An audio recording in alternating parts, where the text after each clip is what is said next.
Hello મિત્રો, સ્વાગત છે તમારું આપણી યુટ્યુબ ચેનલ ગુજરાત એક્ઝામ ગુરુમાં. તો આજે તમારા માટે જોરદાર ભરતી લઈને આવ્યો છું. ઘણા લોકોની કોમેન્ટ પણ આવતી હતી કે ટ્રાફિક પોલીસની જે ભરતી આવે તેના માટે વિડીયો બનાવો. તો અત્યારે હાલમાં આજે જ હજુ નોટિફિકેશન જાહેર થયું છે ગુજરાત ટ્રાફિક પોલીસ ભરતી 2026, જેની અંદર કાયમી ધોરણે સરકારી નોકરી છે, કોન્ટ્રાક્ટ બેઝ ઉપર નથી મિત્રો.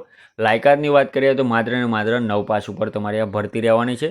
અને છેલ્લી તારીખ ખૂબ જ નજીક છે. પૂરી માહિતી તમને આ વિડીયોની અંદર મળી જવાની છે કે કઈ પોસ્ટ ઉપર વેકન્સીઓ છે ટ્રાફિક પોલીસની, તેના માટે તમારે લાયકાત શું રહેવાની છે, તમને સેલેરી શું મળી રહેવાની છે, તેના માટે તમારે જે શું કહેવાય એજ લિમિટેશન છે એ કેટલું રહેવાનું છે, અને સૌથી મહત્ત્વની વસ્તુ કે સિલેક્શન પ્રોસેસ કઈ રીતના છે, કે ફોર્મ ક્યાંથી મેળવવું અને કઈ રીતના ફોર્મ ફિલઅપ કરવું અને ક્યાં આપવું, તો એ સંપૂર્ણ માહિતી તમને એક જ વિડીયોની અંદર મળી રહેવાની છે. તો આવી જ ભરતીની માહિતી તમને સૌથી પહેલાં મળતી રહે તે માટે આપણા વોટ્સએપ અને ટેલિગ્રામ ગ્રુપમાં અવશ્યથી જોડાઈ જજો, જેની લિંક આપણે વિડીયોના ડિસ્ક્રિપ્શનમાં આપેલી છે. તો વધુ ટાઈમ તમારો નહીં લઉં, ફટાફટથી ચાલુ કરી દે આજનો આપણો વિડીયો. તો ફટાફટથી સૌથી પહેલાં આપણે ઓવરવ્યુ લઈ લે, ત્યારબાદ સ્ટેપ બાય સ્ટેપ સંપૂર્ણ માહિતી જાણી લઈશું. ઓર્ગેનાઇઝેશનની વાત કરીએ મિત્રો, એટલે કે ભરતી સંસ્થા આપણી ટ્રાફિક પોલીસ ડિપાર્ટમેન્ટ અહેમદાબાદ તરીકેની આપણી ભરતી સંસ્થા રહેવાની છે. પોસ્ટની વાત કરીએ મિત્રો તો ટ્રાફિક પોલીસ તરીકેની તમારી ભરતી રહેવાની છે. વેકન્સી વાત કરીએ તો નીચે ડિટેલમાં આપણે જણાવી દઈએ છીએ. મોડ ઓફ એપ્લાયની વાત કરીએ તો તમારે ઓફલાઈન જ રહેવાનું છે. ઓફલાઈન ફોર્મ લેવાનું છે અથવા વેબસાઇટ પર ઉપરથી ડાઉનલોડ કરી શકશો અને ત્યાં જ જમા કરાવવાનું રહેવાનું છે. ઓકે, એ નીચે ડિટેલમાં જણાવી દઈશ ક્યાંથી ડાઉનલોડ કરી શકો છો અથવા ક્યાંથી ફોર્મ મેળવી લેવાનું છે અને ક્યાં આપવાનું છે.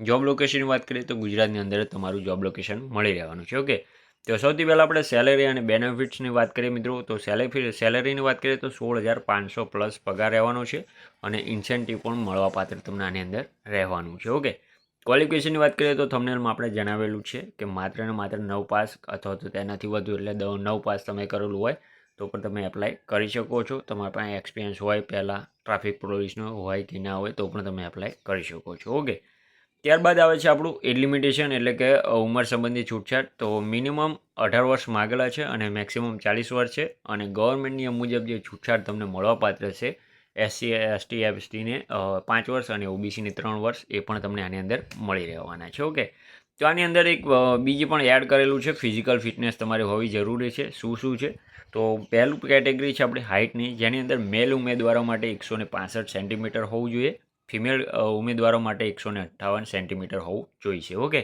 વેઇટની વાત કરીએ મિત્રો તો મેલ કેન્ડિડેટ માટે 50 કિલોગ્રામ અને ફિમેલ માટે 40 કિલોગ્રામ હોવું જરૂરી છે. ત્યારબાદ આના માટે તમારે રનિંગ પર આપવાનું રહેવાનું છે.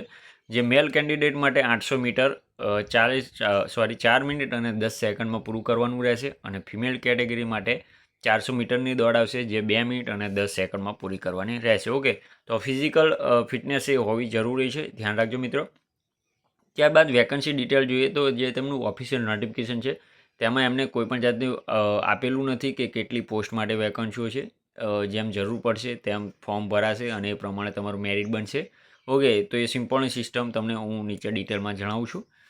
એપ્લિકેશન ફીની વાત કરી લે તો તમારે કોઈપણ જાતની ફી ભરવાની છે નહીં મિત્રો. તમે general, EWS, OBC, SC ST કોઈપણ કેટેગરીઝમાંથી આવતા હોય કોઈપણ ફી વગર તમારી આ ભરતી રહેવાની છે. માત્ર તમારે શું કરવાનું છે, ફોર્મ લેવાનું છે, ફોર્મ ફિલઅપ કરી અને સાથે જે ડોક્યુમેન્ટ અટેચ કરવાના છે એ નીચે હું તમને જણાવું છું, એ અટેચ કરી અને ત્યાં ફોર્મ સબમિટ કરવાનું રહેવાનું છે. ઓકે, ઇમ્પોર્ટન્ટ ડેટ્સની વાત કરીએ મિત્રો તો નોટિફિકેશન રિલીઝ ક્યારે થયું છે તો 13 જૂન 2026, એટલે કે આજે હજુ નોટિફિકેશન રિલીઝ થયું છે. અને ફોર્મ ભરવાના સ્ટાર્ટ ક્યારથી થવાના છે તો 15 જૂન 2026, એટલે કે પરમ દિવસ સોમવારથી ફોર્મ ભરવાના સ્ટાર્ટ થવાના છે. અને લાસ્ટ ડેટની વાત કરીએ મિત્રો તો 25 જૂન 2026. ઓકે, એટલે કે તમને 10 દિવસ આપેલા છે. 10 દિવસની અંદર તમારે ફોર્મ લઈ અને ફોર્મ ફિલઅપ કરી તેની સાથે જે ડોક્યુમેન્ટ જોડવાના છે એ જોડી અને જ્યાં ત્યાં જગ્યા છે ત્યાં આપી દેવાનું રહેવાનું છે. ઓકે, ડોક્યુમેન્ટ નીડેડ શું રહેશે, તમારે રિઝ્યુમ અથવા તો CV લેટેસ્ટ જે તમે કહેતા હોય એ લખવાનું, આધાર કાર્ડની ઝેરોક્સ, પાસપોર્ટ સાઇઝનો ફોટોસ લગાવવાનો રહેશે ફોર્મ પર, માર્કશીટ લગાવવાની, માર્કશીટની ઝેરોક્સ, કાસ્ટ સર્ટિફિકેટ એટલે કે જાતિનો દાખલો જે તમારે લાગુ પડતો હોય તો, ડોમિસાઇલ સર્ટિફિકેટ પણ જોઈશે આની અંદર. ઓકે, ખાસ ધ્યાન રાખો. તો આટલા જે ડોક્યુમેન્ટ છે અટેચ કરીને રહેવાનું હોય. જો તમારે શું કહેવાય જે ફોર્મનો નમૂનો છે એ જોઈતો હોય તો ફોર્મ એમ કોમેન્ટ કરી દેજો, તો આપણે શું કહેવાય ફોર્મ હું તમને ડાયરેક્ટ વેબસાઇટ ઉપરથી જ કાઢીને આપી દઈશ અથવા તો આપણે વોટ્સએપ અથવા ટેલિગ્રામમાં અગર આપણું ગ્રુપમાં મૂકી દઈશ. ઓકે, એટલે મને પણ ખ્યાલ આવે, કોમેન્ટ કરી દેજો કે ફોર્મ, તો તમારે વધુ ફોર્મ ગોતવાની મેળવવાની જવાબ મારી ના રહે મિત્રો. ઓકે, સિલેક્શન પ્રોસેસ શું છે? તો પહેલાં તમારી રાઇટન એક્ઝામ છે 60 માર્ક્સની, ત્યારબાદ વર્બલ એક્ઝામ એટલે કે મૌખિક પરીક્ષા તમારી 20 માર્ક્સની, એમ કરીને 80 માર્ક્સનું તમારું મેરિટ બનવાનું છે. 80 માર્ક્સમાંથી તમારું મેરિટ બનશે અને તમારું સિલેક્શન પ્રોસેસ થવાનું છે. ઓકે, તો આવી જ ભરતીની અપડેટ તમને સૌથી પહેલાં મળતી રહે તે માટે આપણા વોટ્સએપ અને ટેલિગ્રામ ગ્રુપમાં અવશ્યથી જોડાઈ જજો, જેની લિંક આપણે વિડીયોના ડિસ્ક્રિપ્શનમાં આપેલી છે. તો મળીએ નવા વિડીયોમાં નવી ભરતી સાથે. ત્યાં સુધી જય હિન્દ, જય માતાજી.